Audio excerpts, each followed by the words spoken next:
সাঁকড়াইল কুসুম কুমারী কাঁড়ার বালিকা বিদ্যালয়ের প্রতিষ্ঠা হয়েছিল পরাধীন ভারতে।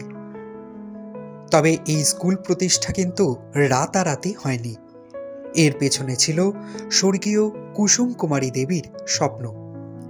অল্প বয়সেই বিয়ে হয়ে যাওয়ায় নিজে পড়াশোনা করতে পারেননি, কিন্তু বুঝতে পেরেছিলেন নারী শিক্ষার মর্ম কতখানি। তাই নারী শিক্ষার প্রসারে নিজের উদ্যোগে এবং অর্থে প্রতিষ্ঠা করেছিলেন এই স্কুল।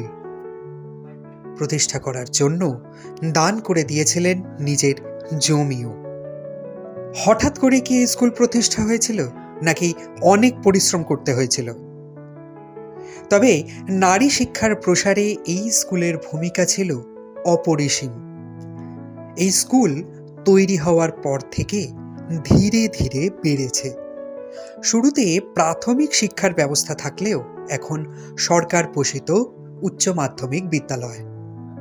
এখন মোট ছাত্রী সংখ্যা প্রায় ৩,০০০।